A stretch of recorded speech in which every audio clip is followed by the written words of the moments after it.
So we met with the leaders 2 or 3 times, and what we've done is we've decided to make some serious changes. I sent you an email on that, those changes. You have a flyer there on the table if you'd like to take a look at that flyer. There's enough there for our guests as well. But kudos to the people of e4e. When we decided that we were going to make these changes, it was really kind of hard to know whether we would get people who would step in and take responsibilities. And the major change that you'll see there is the location change that's effective in July. And we'll be communicating that to people as we go. We'll talk more about this later on today.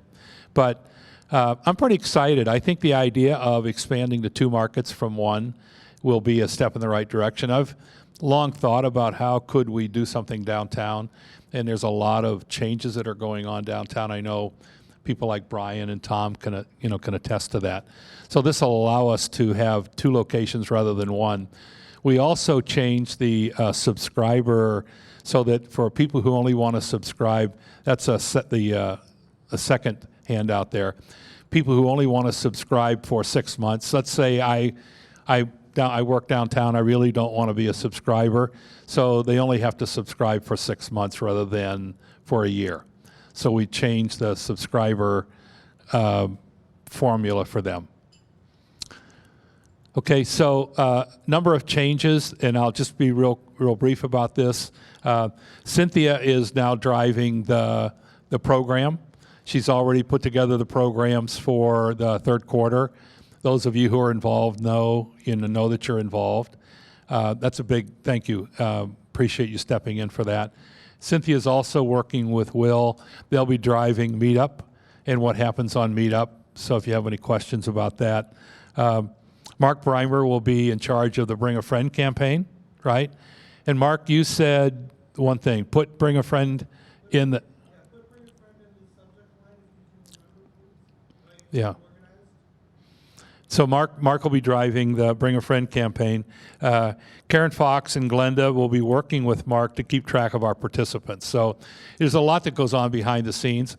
I know you guys might be able to figure out a better way to automate that, but right now it requires some individual things that go on. So Karen's going to be responsible for the meetup information, and Glenda will work with Mark to keep track of the guests as we go down the road.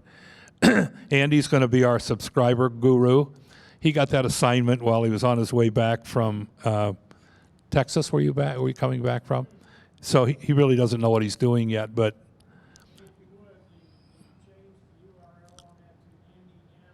you just talk with Cynthia about it. Yeah, she'll get that changed with you. Yeah. So let's see what else. Kathy's going to be managing our finances. She pretty much was doing most of the work anyhow. I was just writing the checks and collecting the money. And so Kathy's going to be writing the checks and collecting the money and the other stuff. So did I leave anything out that you guys can think of, any of the important roles in the change? I think that's pretty much it. But kudos to everybody for stepping up. And I'll still kind of like try to oversee things during this transition to make sure that nothing falls between the cracks. Dale? Yeah, so if Mark is in charge of the guests, so if we are bringing guests, we need to notify. Just notify Mark. Okay. Yeah, just send it in and put that notation in the yes. You might want to mention Tom is going to the CIC. Yeah, I'm gonna. Yeah. I was just gonna thank you. Yeah, that's okay. So those are the major changes. So when we first started thinking about making this change, one of the things we wanted to do was to get to a location that didn't cost money. Meadowbrook's pretty expensive, and so we're moving to 2 locations that are not going to charge us. One of those is Brian's Bank. He stepped up and was able to get that done, and Tom was able to get CIC that is willing to take us in at no expense.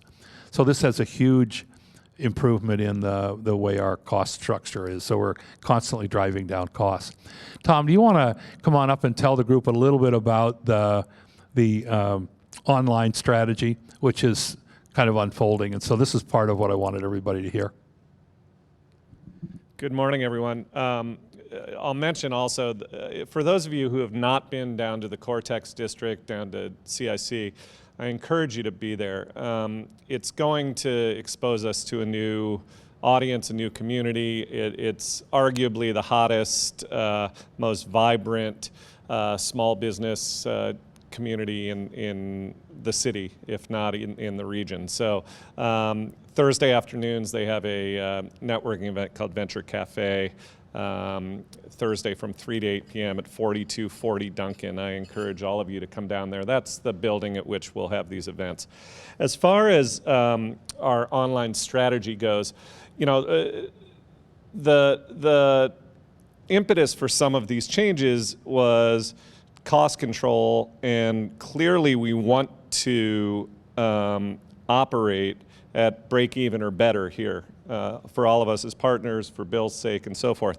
But the conversation has been that doesn't mean that we need to contract what we're doing. That doesn't mean that e4e is shrinking, either on the event side, where we're actually building something we think bigger and better, or on the online side.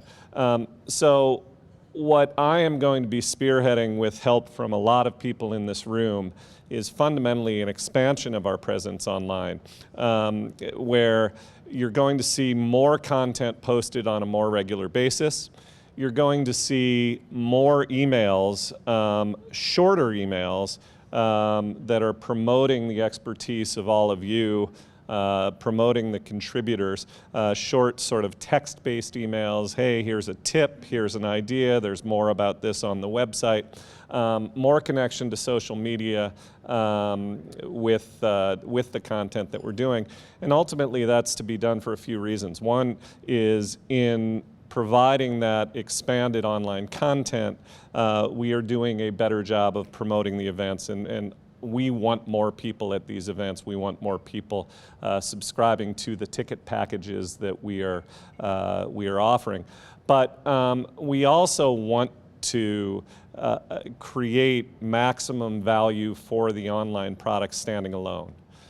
We want e4e and the e4e community to exist 24/7, and for the promise of the e4e community website, for which we charge $250 if you don't want to be coming to the events. We want the promise of that community to be realized. I think any of you who have spent time looking at the videos, reading the articles, checking out the blog, kind of recognize how much value there is. Part of the strategy now is to remind people of that on a more constant basis and to give people more encouragement to go check that out on a more regular basis. If we do that, we think we're going to have a stickier product, we think we'll have more subscribers, we think subscribers will renew, and we think that e4e is going to grow. In the short run, our goal is to do that without increasing our cost structure. In fact, we're going to find ways to do that while reducing our cost structure and breaking even. So, Any questions for Tom before? I mean, you see our strategy. Thank you, Tom. As you can see, our strategy is not to take a step back, but to take a step forward, right? And that's the whole thing, is perception becomes reality. So if people perceive that, oh, e4e is taking a step back and it's not as important, then that will become a reality. So we want it to become a step forward, not a step backwards. Any other questions that you might have today? And just like everything else we do at e4e, in the entrepreneurial spirit, we know this isn't perfect, right? It's a change. It's going to be a big change. And over time, we'll continue to fine-tune it and make it even better. But I appreciate your support in the meantime. So any other questions? Everybody good? Okay.